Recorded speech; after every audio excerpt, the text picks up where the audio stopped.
ਸਾਡੇ ਲਈ ਫਖਰ ਵਾਲੀ ਹੈ ਕਿ ਪੰਜਾਬੀ ਜਿਹੜੇ ਨੇ ਇਹ ਬਹੁਤ ਸਾਰੇ ਮੁਲਕਾਂ ਦੇ ਵਿੱਚ ਜਾ ਵਸੇ ਨੇ। ਆਪਾਂ ਇੱਕ ਇਹੋ ਜਿਹੀ ਕੌਮ ਹੈ ਜਿਨ੍ਹਾਂ ਦੇ ਪੈਰਾਂ ਨੂੰ ਰੱਬ ਨੇ ਪਹੀਏ ਲਾਏ ਹੋਏ ਆ। ਮੈਂ ਅਕਸਰ ਕਹਿੰਦੀ ਹੁੰਦੀ ਹਾਂ ਕਿ ਅਸੀਂ ਉਸ ਧਰਤੀ ਤੇ ਜਾਏ ਹਾਂ ਜਿੱਥੇ ਬਾਬਾ ਨਾਨਕ ਸੀ, ਤੇ ਬਾਬੇ ਨਾਨਕ ਨੇ ਚੰਗੇ ਬੰਦਿਆਂ ਨੂੰ ਕਿਹਾ ਸੀ ਉੱਜੜ ਜਾਓ, ਤੇ ਜਿਹੜੇ ਬੰਦੇ ਮਾੜੇ ਸੀ ਉਹਨਾਂ ਨੂੰ ਕਿਹਾ ਸੀ ਵਸਦੇ ਰਹੋ। ਸੋ ਇਹ ਇੱਕ ਉਹਨਾਂ ਦੇ ਨਾਲ ਧਾਰਨਾ ਜੁੜੀ ਹੋਈ ਹੈ ਕਿ ਕਿਸੇ ਇੱਕ ਪਿੰਡ ਦੇ ਵਿੱਚ ਗਏ ਸੀ ਤਾਂ ਉੱਥੇ ਇੱਕ ਪਿੰਡ ਵਾਲਿਆਂ ਨੇ ਉਹਨਾਂ ਨੂੰ ਬਹੁਤ ਸਾਰੇ ਪੱਥਰ ਮਾਰੇ, ਰੋੜੇ ਮਾਰੇ, ਤੇ ਉਹਨਾਂ ਨੂੰ ਰੋਟੀ ਵੀ ਨਹੀਂ ਪੁੱਛੀ, ਤੇ ਉਹਨਾਂ ਨੇ ਉੱਥੇ ਕਿਹਾ ਜੀ ਤੁਸੀਂ ਵਸਦੇ ਰਹੋ। ਮਰਦਾਨਾ ਜੀ ਉਹਨਾਂ ਦੇ ਨਾਲ ਸੀ। ਫਿਰ ਉਹ ਕਿਸੇ ਹੋਰ ਪਿੰਡ ਦੇ ਵਿੱਚ ਗਏ ਤੇ ਉਹਨਾਂ ਨੇ ਉਹਨਾਂ ਦੀ ਬੜੀ ਸੇਵਾ ਕੀਤੀ, ਬਹੁਤ ਉਹਨਾਂ ਦਾ ਆਦਰ ਭਾਅ ਕੀਤਾ, ਤੇ ਉਹਨਾਂ ਨੂੰ ਕਹਿੰਦੇ ਉੱਜੜ ਜਾਓ। ਮਰਦਾਨਾ ਕਹਿੰਦਾ ਬਈ ਬਾਬਾ ਜੀ ਇਹ ਕੀ ਹੋ ਗਿਆ, ਤੁਸੀਂ ਪੁੱਠਾ ਵਰ ਦੇ ਰਹੇ ਹੋ। ਉਹ ਕਹਿੰਦਾ ਨਹੀਂ, ਚੰਗਿਆਂ ਨੂੰ ਉੱਜੜ ਜਾਣਾ ਚਾਹੀਦਾ। ਸੋ ਉਹ ਸਾਨੂੰ ਵਰ ਮਿਲਿਆ ਹੋਇਆ ਬਾਬੇ ਨਾਨਕ ਦਾ ਕਿ ਉੱਜੜ ਜਾਓ। ਤੇ ਇਹ ਪੰਜਾਬੀ ਇਸੇ ਵਰ ਦੇ ਹੀ ਪਰਨਾਏ ਹੋਏ ਨੇ ਕਿ ਇਹ ਜਦੋਂ ਦਿਲ ਕਰਦਾ ਬਿਸਤਰਾ ਚੁੱਕ ਕੇ ਤੁਰ ਪੈਂਦੇ ਨੇ। ਤੇ ਮੈਂ ਅਕਸਰ ਕਹਿੰਦੀ ਹੁੰਦੀ ਹਾਂ ਕਿ ਜਦੋਂ ਆਪਾਂ ਇੱਕ ਜਗ੍ਹਾ ਤੋਂ ਦੂਜੀ ਜਗ੍ਹਾ ਜਾਂਦੇ ਹਾਂ ਤਾਂ ਅਸੀਂ ਉਸ ਵੇਲੇ ਸਿਰਫ ਆਪਣੇ ਜਹਾਜ਼ ਦੇ ਉੱਪਰ 2 ਅਟੈਚੀ ਲੈ ਕੇ ਜਾਂਦੇ ਹਾਂ। ਉਹਨਾਂ 2 ਅਟੈਚੀਆਂ ਦੇ ਵਿੱਚ ਸਾਡਾ ਥੋੜਾ ਬਹੁਤਾ ਲੋੜ ਦਾ ਸਮਾਨ ਹੁੰਦਾ ਹੈ, ਪਰ ਬਹੁਤ ਕੁਝ ਹੁੰਦਾ ਜਿਹੜੇ ਅਸੀਂ ਆਪਾਂ ਇੱਥੇ ਲੈ ਕੇ ਜਾਂਦੇ ਹਾਂ। ਜਿਹੜਾ ਮੈਨੂੰ ਯਾਦ ਹੈ ਕਿ ਮੈਂ ਲੈ ਕੇ ਗਈ ਸਾਂ, ਉਹ ਜਿਹੜਾ ਬਹੁਤ ਕੁਝ ਆ ਉਹ ਸਾਡਾ ਸੱਭਿਆਚਾਰ ਆ, ਸਾਡੀ ਬੋਲੀ ਆ। ਅਸੀਂ ਉੱਥੇ ਜਦੋਂ ਹੀ ਐਂਟਰ ਕਰਦੇ ਹਾਂ ਤਾਂ ਸਭ ਤੋਂ ਪਹਿਲਾਂ ਇਹ ਵੇਖਦੇ ਹਾਂ ਕਿ ਸਾਡੀ ਕੋਈ ਬੋਲੀ ਸਮਝਣ ਵਾਲਾ ਹੈਗਾ, ਤੇ ਜੇ ਸਾਨੂੰ ਲੱਭ ਜਾਂਦਾ ਨਾ ਤੇ ਬੜਾ ਚਾਅ ਚੜ੍ਹਦਾ। ਸਾਡੇ ਜਿਹੜੇ ਹੈਗੇ ਨੇ 에ਅਰਪੋਰਟ ਨੇ, ਉਹਨਾਂ ਦੇ ਵਿੱਚ ਜਿਹੜਾ ਵੈਨਕੂਵਰ ਦਾ 에ਅਰਪੋਰਟ ਹੈ ਉਹਦੇ ਉੱਪਰ ਮੋਟੇ-ਮੋਟੇ ਅੱਖਰਾਂ 'ਚ ਪੰਜਾਬੀ ਦੇ ਵਿੱਚ ਲਿਖਿਆ ਹੋਇਆ ਸਵਾਗਤ। ਸਾਡੇ ਕੈਲਗਰੀ ਦੇ ਵਿੱਚ ਵੀ ਹੁਣ ਇਹ ਚੀਜ਼ ਲਿਖੀ ਹੋਈ ਹੈ, ਸ਼ਾਇਦ ਟੋਰਾਂਟੋ ਦੇ ਵਿੱਚ ਵੀ ਇੰਝ ਹੀ ਹੋਵੇਗਾ। ਹਾਂ, ਸੋ ਪੰਜਾਬੀ ਜਿਹੜੇ ਨੇ ਇਹ ਬਹੁਤ, ਅਗਰ ਮੈਂ ਪੰਜਾਬੀਆਂ ਦੀ ਵਿਦੇਸ਼ਾਂ ਦੇ ਵਿੱਚ ਕੈਨੇਡਾ ਦੀ ਗੱਲ ਕਰਾਂ ਤਾਂ ਕੈਨੇਡਾ ਦੇ ਵਿੱਚ ਜਿਹੜੇ ਪਹਿਲੇ ਪੰਜਾਬੀ ਸੀਗੇ ਉਹ ਇੱਕ ਫੌਜੀ ਸੀਗੇ ਜਿਹੜੇ ਗਏ ਨੇ। ਉਦੋਂ ਵਿਕਟੋਰੀਆ ਜਿਹੜੀ ਹੈ ਵਿਕਟੋਰੀਆ ਐਲਿਜ਼abeth, ਵਿਕਟੋਰੀਆ ਮਹਾਰਾਣੀ ਵਿਕਟੋਰੀਆ ਦੀ ਕੋਈ ਸਿਲਵਰ ਜੁਬਲੀ ਸੀ, ਤੇ ਉਹਦੇ ਲਈ ਇੱਥੋਂ ਆਪਣੇ ਪੰਜਾਬ ਤੋਂ ਫੌਜੀ ਗਏ ਸੀ। ਤੇ ਉਹ ਜਦੋਂ ਇਸ ਰਸਤੇ ਬਾਈ ਸ਼ਿਪ ਆ ਰਹੇ ਸੀ ਤਾਂ ਉਹਨਾਂ ਨੂੰ ਵੈਨਕੂਵਰ ਜਿਹੜਾ ਹੈ ਬ੍ਰਿਟਿਸ਼ ਕੋਲੰਬੀਆ, ਉਹਦੀ ਧਰਤੀ ਬੜੀ ਚੰਗੀ ਲੱਗੀ। ਉਹਨਾਂ ਨੂੰ ਲੱਗਾ ਕਿ ਇਹ ਤੇ ਸਾਡੇ ਪੰਜਾਬ ਵਰਗੀ ਹੈ। ਤੇ ਕੋਈ 200 ਸਾਲ ਪਹਿਲਾਂ ਇੱਕ ਸਿੱਖ ਜਿਹੜਾ ਸੀਗਾ ਉਹ ਉੱਥੇ ਉਤਰ ਗਿਆ। ਫਿਰ ਉਸ ਤੋਂ ਬਾਅਦ ਹੌਲੀ ਹੌਲੀ ਜਿਹੜੀ ਗਿਣਤੀ ਜਿਹੜੀ ਸੀ ਵਧਣ ਲੱਗ ਗਈ, ਤੇ ਬੜਾ ਹੀ ਇਹਨਾਂ ਨੂੰ ਉੱਥੇ ਬਹੁਤ ਬਹੁਤ ਮੁਸ਼ਕਲਾਂ ਦਾ ਸਾਹਮਣਾ ਕਰਨਾ ਪਿਆ। ਇੱਕ ਕਿਤਾਬ ਹੈ, ਉਹ ਹੈਗੀ ਹੈ ਸਾਧੂ ਸਿੰਘ ਧਾਮੀ ਦੀ। ਉਹ ਕਿਤਾਬ ਮੈਂ ਪੜ੍ਹੀ, ਉਹਦੇ ਵਿੱਚ ਪੂਰਾ ਉਹਨੇ ਵਰਣਨ ਕੀਤਾ ਕਿ ਕਿਵੇਂ ਅਸੀਂ ਇੱਥੇ ਆ ਕੇ ਸਾਨੂੰ ਕੀ ਮੁਸ਼ਕਲਾਂ ਆਈਆਂ। ਬਹੁਤ ਜ਼ਿਆਦਾ ਡਿਸਕ੍ਰਿਮੀਨੇਸ਼ਨ ਹੁੰਦਾ ਸੀ, ਬਹੁਤ ਜ਼ਿਆਦਾ ਡਿਸਕ੍ਰਿਮੀਨੇਸ਼ਨ ਸੀ। ਈਵਨ ਇੰਜ ਵੀ ਹੋਇਆ ਕਿ ਜਦੋਂ ਪਹਿਲੇ ਸਿੱਖ ਦੀ ਮੌਤ ਹੋਈ ਹੈ ਉੱਥੇ, ਤਾਂ ਉਹਨਾਂ ਨੂੰ ਸੰਸਕਾਰ ਨਹੀਂ ਕਰਨ ਦਿੱਤਾ ਗਿਆ, ਕਿਉਂਕਿ ਸਾਡੇ ਦਬਾਉਂਦੇ ਨਹੀਂ ਹੈ, ਅਸੀਂ ਕ੍ਰੀਮੇਟ ਕਰਦੇ ਹਾਂ ਬੋਡੀ। ਤੇ ਉਹਨਾਂ ਨੇ ਫਿਰ ਜੰਗਲ ਦੇ ਵਿੱਚ ਜਗ੍ਹਾ ਮੁੱਲ ਲੈ ਕੇ ਤੇ ਪਹਿਲਾ ਸਿੱਖ ਜਿਹਦੀ ਡੈਥ ਹੋਈ ਸੀ ਉਹਨੂੰ ਦਫਨਾਇਆ ਸੀ। ਇੱਕ ਹੋਰ ਵੀ ਗੱਲ ਸੀਗੀ ਕਿ ਅੰਗਰੇਜ਼ ਨੇ ਇੱਕ ਇੰਜ ਦਾ ਸਿਸਟਮ ਬਣਾਇਆ ਸੀਗਾ ਕਿ ਸਿਰਫ ਮਰਦ ਜਾ ਸਕਦੇ ਨੇ, ਔਰਤਾਂ ਨਹੀਂ ਜਾ ਸਕਦੀਆਂ। ਸੋ ਪਹਿਲਾਂ ਮਰਦ ਹੀ ਜਾਂਦੇ ਸੀ, ਤੇ ਮਸਾ ਸੈਂਕੜੇ ਦੀ ਗਿਣਤੀ ਵਿੱਚ ਉੱਥੇ ਗਏ ਸੀ। ਫਿਰ ਉਹਨਾਂ ਜਦੋਜਹਿਦ ਕੀਤੀ, ਤੇ ਫਿਰ ਇੱਕ ਔਰਤ, ਇੱਕ ਕਿਸੇ ਦੀ ਵਾਈਫ, ਇੱਕ ਸਿੱਖ ਦੀ ਵਾਈਫ ਆਪਣੇ ਬੱਚੇ ਨੂੰ ਨਾਲ ਲੈ ਕੇ ਗਈ। ਸੋ ਇੰਜ ਬਹੁਤ ਹੀ ਕਹਿ ਲਓ ਕਿ ਪੰਜਾਬੀਆਂ ਨੇ, ਉਹਨਾਂ ਪੰਜਾਬੀਆਂ ਦੇ ਵਿੱਚ ਮੈਂ ਸਿੱਖ ਤਾਂ ਕਹਿ ਰਹੀ ਹਾਂ ਕਿ ਉਹ ਬਹੁਤ ਗਿਣਤੀ, ਪਰ ਉਹਨਾਂ ਦੇ ਵਿੱਚ ਮੁਸਲਮਾਨ ਵੀ ਸੀ, ਉਹਨਾਂ ਦੇ ਵਿੱਚ ਹਿੰਦੂ ਵੀ ਸੀ। ਉਹਨਾਂ ਨੇ ਬਹੁਤ ਜਦੋਜਹਿਦ ਕਰਕੇ ਆਪਣੇ ਥੋੜੇ ਹੱਕ ਵੀ ਲਏ। ਤੇ ਸਭ ਤੋਂ ਵੱਡੀ ਗੱਲ ਹੈ ਕਿ ਇਸ ਡਿਸਕ੍ਰਿਮੀਨੇਸ਼ਨ ਹੈ ਜਿਨ੍ਹਾਂ ਵਿਤਕਰਾ ਉਹਨਾਂ ਨਾਲ ਹੁੰਦਾ ਸੀ, ਉਹਨਾਂ ਨੂੰ ਇਹ ਕਿਹਾ ਜਾਂਦਾ ਸੀ ਕਿ ਇਹ ਗੁਲਾਮ ਦੇਸ਼ ਦੇ ਵਾਸੀ ਨੇ, ਨਾ ਉਹਨਾਂ ਨੂੰ ਵੋਟ ਦਾ ਅਧਿਕਾਰ ਸੀ, ਨਾ ਉਹਨਾਂ ਨੂੰ ਉੱਥੇ ਕੋਈ ਹੋਰ ਫਸੂਲਤਾਂ ਮਿਲਦੀਆਂ ਸੀ, ਕਿ ਇਹ ਗੁਲਾਮ ਨੇ, ਕਿਉਂਕਿ ਉੱਥੇ ਅੰਗਰੇਜ਼ ਦਾ ਰਾਜ ਸੀ। ਉਸ ਅੰਗਰੇਜ਼ ਦਾ ਰਾਜ ਸੀ ਜਿਹੜਾ ਸਾਡੇ ਤੇ ਰਾਜ ਕਰਦਾ ਸੀ ਉਸ ਵੇਲੇ। ਪਰ ਉਸ ਵੇਲੇ ਜਿਹੜੇ ਉੱਥੋਂ ਦੇ ਸਿੱਖ ਸੀ ਉਹਨਾਂ ਨੇ ਫਿਰ, ਸ਼ਾਇਦ ਤੁਸੀਂ ਸਾਰਿਆਂ ਨੇ ਇਤਿਹਾਸ ਪੜ੍ਹਿਆ ਹੋਣਾ ਜਾਂ ਨਹੀਂ, ਉਹਨਾਂ ਨੇ ਫਿਰ ਇੱਕ ਗਦਰ ਪਾਰਟੀ ਬਣਾਈ। ਗਦਰ ਜਿਹੜੇ ਬਾਬੇ ਨੇ, ਗਦਰੀ ਬਾਬੇ ਨੇ, ਉਹ ਕਰਤਾਰ ਸਿੰਘ ਸਰਾਭਾ ਦੇ ਅਗਵਾਈ ਦੇ ਵਿੱਚ ਉਹ ਇੱਥੇ ਆਏ, ਤੇ ਉਹਨਾਂ ਨੇ ਇੱਥੇ ਆ ਕੇ ਯਤਨ ਕੀਤਾ ਕਿ ਅਸੀਂ ਇੱਥੇ ਇੱਕ ਕੀ ਕਹਿੰਦੇ ਨੇ ਵਿਦਰੋਹ, ਬਹੁਤ ਸਾਰੇ ਫੌਜੀਆਂ ਦੇ ਨਾਲ ਉਹਨਾਂ ਦਾ ਮੇਲ ਮਿਲਾਪ ਹੋਇਆ, ਤੇ ਉਹਨਾਂ ਨੇ ਕਿਹਾ ਕਿ ਅਸੀਂ ਵਿਦਰੋਹ ਕਰਨਾ ਹੈ, ਪਰ ਉਹ ਕਾਮਯਾਬ ਨਹੀਂ ਹੋਇਆ। ਉਹ ਕਹਿੰਦੇ ਕਿ ਅਸੀਂ ਰਾਤੋਂ ਰਾਤ ਮੁਲਕ ਆਜ਼ਾਦ ਕਰਾ ਲੈਣਾ, ਪਰ ਨਾ ਕਾਮਯਾਬ ਰਹੇ। ਬਹੁਤ ਸਾਰੇ ਮਰ ਗਏ ਤੇ ਬਹੁਤ ਸਾਰੇ ਜਿਹੜੇ ਸੀਗੇ ਉਹ ਛੱਡ ਗਏ, ਪਰ ਸਰਾਭਾ ਨਹੀਂ ਗਿਆ। ਸਰਾਭਾ ਉੱਥੇ ਰਿਹਾ, ਤੇ ਬਾਅਦ ਦੇ ਵਿੱਚ ਸਰਾਭੇ ਨੂੰ ਫਾਂਸੀ ਦਿੱਤੀ ਗਈ। ਮੈਨੂੰ ਇਸ ਗੱਲ ਦਾ ਫਖਰ ਹੈ ਕਿ ਮੈਂ ਕਰਤਾਰ ਸਿੰਘ ਸਰਾਭਾ ਦੇ ਪਿੰਡ ਦੇ ਵਿੱਚ 10 ਸਾਲ ਪੜ੍ਹਾਇਆ।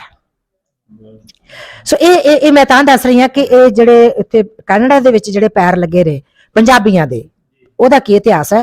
ਹੁਣ ਤਾਂ ਬਹੁਤ ਸਾਰੇ ਮੁਲਕਾਂ ਤੋਂ ਲੋਕ ਜਾ ਰਹੇ ਨੇ। ਸਾਡੇ ਕਹ ਲਓ ਕਿ ਇੰਡੀਆ ਦੇ ਵਿੱਚੋਂ ਵੀ ਹੁਣ ਸਾਊਥ ਵੱਲੋਂ ਵੀ ਜਾ ਰਹੇ ਨੇ, ਹਰ ਤਰ੍ਹਾਂ ਦੇ ਲੋਕ, ਹਿੰਦੂ ਕਮਿਊਨਿਟੀ ਕਾਫੀ ਹੈ, ਪਰ ਇਹ ਮੁੱਢਲੀਆਂ ਜਦੋਜਹਿਦ ਨੇ ਜਿਨ੍ਹਾਂ ਨੇ ਫਿਰ ਉਹਨਾਂ ਨੇ ਉੱਥੇ ਆਪਣੇ ਹੱਕ ਵੀ ਪ੍ਰਾਪਤ ਕੀਤੇ ਤੇ ਅੱਜ ਅਸੀਂ ਉਹਨਾਂ ਦਾ ਆਨੰਦ ਮਾਣ ਰਹੇ ਹਾਂ।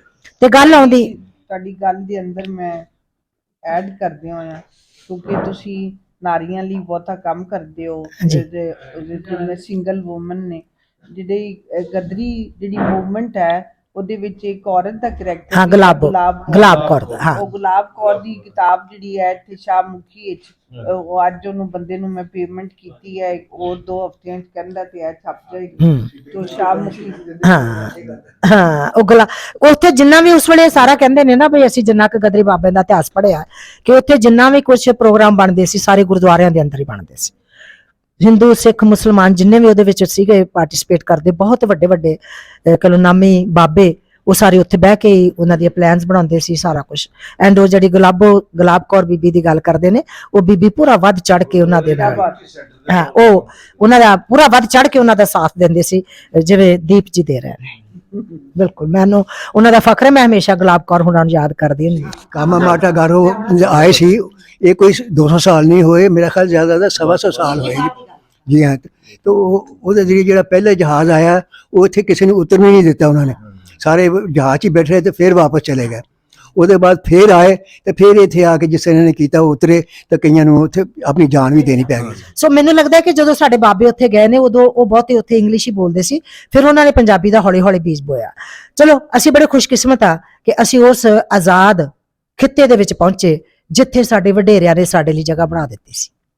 ਹੁਣ ਕਿਸੇ ਕਿਸਮ ਦਾ ਕੋਈ ਵਿਤਕਰਾ ਨਹੀਂ ਹੈ, ਸਾਡੇ ਨਾਲ ਤੇ ਕਦੀ ਕੋਈ ਨਹੀਂ ਹੋਇਆ, ਪਰ ਜਿਹੜੇ ਸਾਡੇ ਤੋਂ 40 ਸਾਲ ਪਹਿਲਾਂ ਗਏ ਨੇ ਉਹ ਸਾਡੀਆਂ ਬੀਬੀਆਂ ਦੱਸਦੀਆਂ ਨੇ ਕਿ ਸਾਨੂੰ ਸਲਵਾਰਾਂ ਪਾਉਣ ਦਾ ਅਧਿਕਾਰ ਨਹੀਂ ਸੀ। ਉਹ ਆਪਣੇ ਸਲਵਾਰ ਕਮੀਜ਼ ਪਾ ਕੇ ਘਰੋਂ ਬਾਹਰ ਨਹੀਂ ਸੀ ਜਾਂਦੀਆਂ, ਸਕਰਟਾਂ ਪਾ ਕੇ ਜਾਂਦੀਆਂ ਸੀ, ਤੇ ਗੁਰਦੁਆਰਿਆਂ ਦੇ ਵਿੱਚ ਵੀ ਉਹ ਸਕਰਟ ਪਾ ਕੇ ਜਾਂਦੀਆਂ ਸੀ, ਤੇ ਉਹਨਾਂ ਉੱਥੇ ਕੰਬਲ ਰੱਖੇ ਹੁੰਦੇ ਸੀ ਜਿਹੜੇ ਫਿਰ ਆਪਣੇ ਲੱਤਾਂ ਤੇ ਲੈ ਲੈਂਦੇ ਸੀ।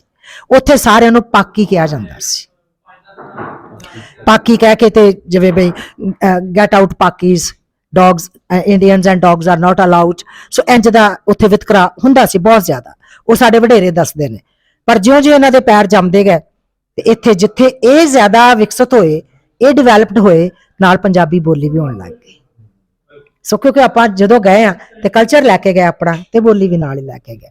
ਸੋ ਉਹ ਪੰਜਾਬੀ ਬੋਲੀ ਜਿਹੜੀ ਹੈ, ਮੈਨੂੰ ਇਹ ਦੱਸਦਿਆਂ ਖੁਸ਼ੀ ਹੈ ਕਿ ਕੈਨੇਡਾ ਦੇ ਵਿੱਚ ਪੰਜਾਬੀ 3rd ਲੈਂਗੁਏਜ ਹੈ, 1st ਲੈਂਗੁਏਜ ਇੰਗਲਿਸ਼ ਹੈ, ਤੇ ਨਾਲ ਫ੍ਰੈਂਚ ਹੈ, ਤੇ 3ਜੇ ਨੰਬਰ ਦੇ ਉੱਤੇ ਪੰਜਾਬੀ ਆਉਂਦੀ ਹੈ।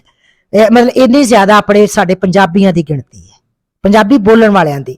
ਉੱਥੇ ਜਦੋਂ ਮਰਦਮਸ਼ੁਮਾਰੀ ਹੁੰਦੀ ਹੈ, ਸੈਂਸਸ ਹੁੰਦਾ ਹੈ, ਤੇ ਸਾਡੇ ਕੋਲ ਪੁੱਛਿਆ ਜਾਂਦਾ ਹੈ ਕਿ ਤੁਹਾਡੀ ਜਿਹੜੀ ਮੂਲ ਭਾਸ਼ਾ ਉਹ ਕਿਹੜੀ ਹੈ, ਅਸੀਂ ਫਿਰ ਉਹਦੇ 'ਚ ਲਿਖਦੇ ਹਾਂ ਕਿ ਅਸੀਂ ਪੰਜਾਬੀ ਹਾਂ। ਸੋ ਇਹਦੇ ਨਾਲ ਉਹ ਫਿਰ ਗਿਣਤੀ ਕਰਦੇ ਨੇ। ਸੋ ਸਭ ਤੋਂ ਕਹ ਲਓ ਕਿ ਨੰਬਰ 3 ਦੇ ਉੱਪਰ ਗਿਣਤੀ ਜਿਹੜੀ ਆਪਣੀ ਪੰਜਾਬੀਆਂ ਦੀ ਹੈ। ਸੋ ਇਹ ਸਾਡੇ ਲਈ ਹੈ ਮਾਣ ਵਾਲੀ ਗੱਲ ਹੈ। ਜਿਵੇਂ ਬ੍ਰਿਟਿਸ਼ ਕੋਲੰਬੀਆ ਸੂਬਾ ਹੈ, ਉੱਥੇ ਬਹੁਤ ਜ਼ਿਆਦਾ ਪੰਜਾਬੀ ਦੇ ਉੱਪਰ ਕੰਮ ਹੋਇਆ ਹੈ। ਉੱਥੇ ਬ੍ਰਿਟਿਸ਼ ਕੋਲੰਬੀਆ ਯੂਨੀਵਰਸਿਟੀ ਦੇ ਵਿੱਚ ਪੰਜਾਬੀ ਐਜ਼ ਅ ਸਬਜੈਕਟ ਪੜ੍ਹਾਈ ਜਾਂਦੀ। ਸਾਧੂ ਬਨਿੰਗ ਜਿਹੜੇ ਨੇ ਉਹ ਪੰਜਾਬੀ ਦੇ ਲੈਕਚਰਰ ਉੱਥੇ ਰਹੇ ਨੇ, ਤੇ ਉਹ ਮਤਲਬ ਪੰਜਾਬੀ ਦਾ ਡਿਪਾਰਟਮੈਂਟ ਉੱਥੇ ਹੈਗਾ, ਜਾਂ ਪੰਜਾਬੀ ਦਾ ਸਾਧੂ ਬਨਿੰਗ ਸਾਹਿਬ ਜੀ। ਤੇ ਨਾਲ ਉੱਥੇ ਹੈਗੇ ਨੇ, ਹਾਂ, ਸੁਰਿੰਦਰ ਧੰਜਲ ਜੀ ਨੇ, ਸੁਰਿੰਦਰ ਧੰਜਲ ਵੀ ਉਹਨਾਂ ਦੇ ਨਾਲ ਰਹੇ ਨੇ, ਉਹ ਉੱਥੇ ਨਾਲ ਹੀ ਰਹਿੰਦੇ ਨੇ, ਕੈਮਲੂਪਸ ਦੇ ਵਿੱਚ ਰਹਿੰਦੇ ਨੇ। ਮੈਂ ਪਿਛਲੀ ਵਾਰੀ ਸਾਨੂੰ ਜਾਣ ਦਾ ਮੌਕਾ ਮਿਲਿਆ ਸੀ, ਜਾਂਦੇ ਰਹਿੰਦੇ ਵੈਸੇ ਸਾਰੀ ਵਗੈਰਾ, ਬਟ ਪੰਜਾਬੀ ਕਾਨਫਰੰਸ 'ਚ ਗਈ ਸਾਂ, ਤੇ ਪੰਜਾਬੀ ਕਾਨਫਰੰਸ ਕਰਾਉਂਦੇ ਨੇ, ਜਿਵੇਂ ਸੁੱਖੀ ਬਾਠ ਨੇ, ਉਹਨਾਂ ਦਾ ਵੱਡਾ ਬ੍ਰਦਰ ਬਲਦੀਪ ਸਿੰਘ ਬਾਠ ਨੇ, ਉਹ ਸਾਰੇ ਕਰਵਾਉਂਦੇ ਨੇ। ਪੰਜਾਬੀ ਦਾ ਬੋਲਬਾਲਾ ਸਰੀ ਦੇ ਵਿੱਚ ਤੇ ਵੈਨਕੂਵਰ ਤੇ ਬ੍ਰਿਟਿਸ਼ ਕੋਲੰਬੀਆ ਦੇ ਵਿੱਚ ਬਹੁਤ ਜ਼ਿਆਦਾ ਹੈ। ਜਿਹੜਾ ਸਾਡਾ ਸਿਟੀ ਹੈ, ਮੇਰਾ ਸਿਟੀ ਜਿਹਨੂੰ ਅਸੀਂ ਕੈਲਗਰੀ ਕਹਿੰਦੇ ਆ, ਉਹਦੇ ਵਿੱਚ ਪੰਜਾਬੀ ਜਸਟ ਆ ਰਹੀ ਹੈ, ਹੈਗੀ ਹੈ, ਆ ਰਹੀ ਹੈ।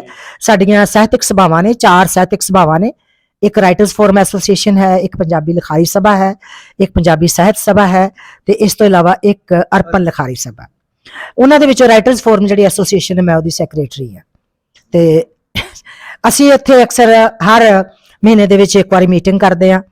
ਅਸੀਂ ਉੱਥੇ ਪੜ੍ਹਦੇ ਸੁਣਦੇ ਹਾਂ, ਇੱਕ ਜਿਹੜਾ ਕੋਈ ਸੁਣਾਉਣ ਵਾਲੇ ਨੇ, ਤੇ ਕਈ ਵਾਰੀ ਅਸੀਂ ਸਟੇਜ ਦੇ ਉੱਪਰ ਕਹਿੰਦੇ ਹੁੰਦੇ ਹਾਂ ਕਿ ਜਿੰਨਾ ਚਿਰ ਤੱਕ ਇੱਥੋਂ ਦੇ ਨੌਜਵਾਨ ਬੱਚੇ ਸਾਡੇ ਨਾਲ ਆ ਕੇ ਨਹੀਂ ਰਲਦੇ, ਉਹਨਾਂ ਚਿਰ ਤੱਕ ਸਮਝੋ ਪੰਜਾਬੀ ਦੀਆਂ ਜੜ੍ਹਾਂ ਨਹੀਂ ਲੱਗੀਆਂ। ਸੋ ਇਹ ਸੱਚੀ ਗੱਲ ਹੈ ਕਿ ਪੰਜਾਬੀ ਦੀਆਂ ਜੜ੍ਹਾਂ ਹਜੇ ਬਿਲਕੁਲ ਧਰਾਤਲ ਦੇ ਉੱਪਰ ਹੀ ਨੇ, ਅਜੇ ਪੂਰੀ ਤਰ੍ਹਾਂ ਲੱਗੀਆਂ ਨਹੀਂ।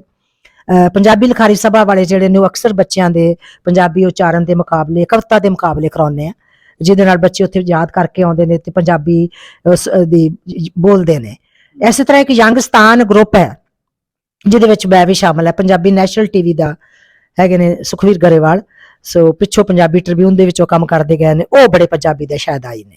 ਸੋ ਉਹ ਬੱਚਿਆਂ ਨੂੰ ਅਸੀਂ ਉੱਥੇ ਪੰਜਾਬੀ ਸਿਖਾਉਂਦੇ ਆ ਮੁਫਤ, ਮਤਲਬ ਉਹਨਾਂ ਦੇ ਕੋਲੋਂ ਕੋਈ ਫੀਸ ਨਹੀਂ ਲੈਂਦੇ, ਫ੍ਰੀ ਆਫ ਕਾਸਟ। ਮਾਪੇ ਜਿਹੜੇ ਨੇ ਬੜੀ ਚਾਹ ਦੇ ਨਾਲ ਬੱਚਿਆਂ ਨੂੰ ਛੱਡ ਕੇ ਜਾਂਦੇ ਨੇ। ਅੱਜ ਜਦੋਂ ਕਰੋਨਾ ਹੋ ਗਿਆ ਨਾ ਤਾਂ ਸੁਖਵੀਰ ਗਰੇਵਾਲ ਹੁਣਾਂ ਨੇ ਛੱਡਿਆ ਨਹੀਂ, ਆਨਲਾਈਨ ਕਲਾਸਾਂ ਲਾਉਂਦੇ ਰਹੇ। ਤੇ ਉਹ ਕਹਿੰਦੇ ਨੇ ਕਿ ਮੈਨੂੰ ਕਰੋਨਾ ਜਿਹੜਾ ਉਹ ਬਹੁਤ ਫਿੱਟ ਆ ਗਿਆ, ਕਿਉਂਕਿ ਉਹਨਾਂ ਦੇ ਕੋਲ ਆਸਟ੍ਰੇਲੀਆ ਦੇ ਬੱਚੇ ਵੀ ਆ ਗਏ, ਉਹਨਾਂ ਦੇ ਕੋਲ ਦੂਸਰੇ ਕੰਟਰੀਜ਼ ਦੇ ਬੱਚੇ ਜਿਹੜੇ ਵੱਖ ਜਿੱਥੋਂ ਨਹੀਂ ਬੱਚਿਆਂ ਨੂੰ ਪਹੁੰਚ ਹੋ ਸਕਦੀ ਪੰਜਾਬੀ ਦੀ, ਉੱਥੇ ਵੀ ਆ ਗਏ ਨੇ। ਸੋ ਇਸ ਢੰਗ ਦੇ ਨਾਲ ਇਹ ਯਤਨ ਜਾਰੀ ਨੇ। ਸਾਡੇ ਅਲਬਰਟਾ ਸੂਬੇ ਦੇ ਵਿੱਚ Punjabi as a subject introduce ਹੋਈ ਹੈ। ਉਹਦੇ 'ਚ ਇੱਕ ਥੋੜੀ ਜਿਹੀ ਸ਼ਰਤ ਹੈਗੀ ਹੈ ਕਿ ਜੇ 20 ਜਾਂ 25 ਬੱਚਿਆਂ ਦਾ ਗਰੁੱਪ ਹੋਵੇ ਤਾਂ ਫਿਰ ਹਾਈ ਕਲਾਸ ਦੇ ਵਿੱਚ ਪੰਜਾਬੀ ਜਿਹੜੀ ਹੈ ਉਹ ਬੱਚੇ ਪੜ੍ਹ ਸਕਦੇ ਨੇ, ਫਿਰ ਉਹ ਟੀਚਰ ਦਿੱਤਾ ਜਾਂਦਾ ਹੈ। ਪਰ ਇੰਜ ਨਹੀਂ ਹੈ ਕਿ ਜਿਵੇਂ ਐਜ਼ ਅ ਸਬਜੈਕਟ ਹੋਵੇ, ਉਹ ਵੀ ਫਿਰ ਕਹ ਲਓ ਕਿ ਸਕੂਲ ਟਾਈਮ ਤੋਂ ਬਾਅਦ ਜਾਂ ਸੈਟਰਡੇ ਸੰਡੇ ਕਲਾਸਾਂ ਜਿਹੜੀਆਂ ਲੱਗਦੀਆਂ ਨੇ, ਕੰਡੀਸ਼ਨਲ ਹੈਗੀ ਹੈ। ਲੋਕੀ ਯਤਨ ਕਰ ਰਹੇ ਨੇ ਬੜੇ, ਤੇ ਪੰਜਾਬੀ ਜਿਹੜੀ ਹੈ ਅਕਸਰ ਮੈਂ ਵੇਖਿਆ ਕਿ ਸਾਡੇ ਨਾਲ ਮਾਈਗ੍ਰੇਟ ਹੀ ਹੋ ਰਹੀ ਹੈ। ਪਰ ਇੱਕ ਗੱਲ ਮੈਨੂੰ ਬੜੀ ਖੂਬਸੂਰਤ ਲੱਗਦੀ ਹੈ ਕਿ ਪੰਜਾਬੀ ਦੇ ਵਿੱਚ ਉੱਥੇ ਸਾਹਿਤ ਦੀ ਰਚਨਾ ਬੜੀ ਕਮਾਲ ਦੀ ਹੋ ਰਹੀ। ਉਹ ਇੰਜ ਹੈ ਕਿ ਜਿਹੜਾ ਰਾਈਟਰ ਜਦੋਂ ਜਾਂਦਾ ਤਾਂ ਉੱਥੇ ਉੱਥੋਂ ਦੇ ਸੱਭਿਆਚਾਰ ਨੂੰ ਦੇਖਦਾ ਹੈ, ਉੱਥੇ ਕੀ ਕੁਝ ਵਾਪਰ ਰਿਹਾ ਹੈ, ਉਹਦੇ ਨਾਲ ਰਿਲੇਟਡ ਸਾਡੀਆਂ ਕਹਾਣੀਆਂ ਹੁੰਦੀਆਂ ਨੇ, ਉਹਦੇ ਨਾਲ ਰਿਲੇਟਡ ਸਾਡੇ ਨਾਵਲ ਹੁੰਦੇ ਨੇ।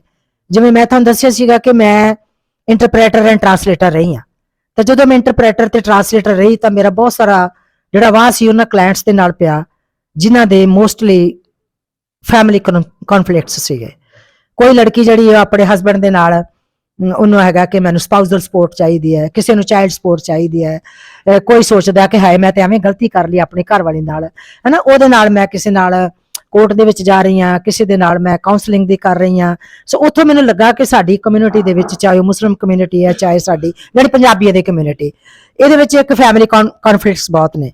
ਉਹ ਫਿਰ ਮੈਂ ਉਹਨਾਂ ਪਾਤਰਾਂ ਨੂੰ ਲੈ ਕੇ ਮੈਂ ਇੱਕ ਨਾਵਲ ਲਿਖਿਆ ਜਗਦੇ ਬੁਝਦੇ ਜੁਗਨੂੰ, ਤੇ ਜਗਦੇ ਬੁਝਦੇ ਜੁਗਨੂੰ ਦੇ ਵਿੱਚ ਮੈਂ ਆਪਣਾ ਦਿਸਾ ਕਿ ਇਹ ਜਿਹੜੇ ਫੈਮਿਲੀ ਕਨਫਲਿਕਟਸ ਨੇ ਇਹ ਕਿਵੇਂ ਬੰਦੇ ਨੂੰ ਠਾਹ ਵੀ ਸੁੱਟ ਦਿੰਦੇ ਨੇ ਤੇ ਫਿਰ ਇਹਦੇ ਚੋਂ ਕਿਵੇਂ ਰਾਈਜ਼ ਕਰਦੇ ਨੇ।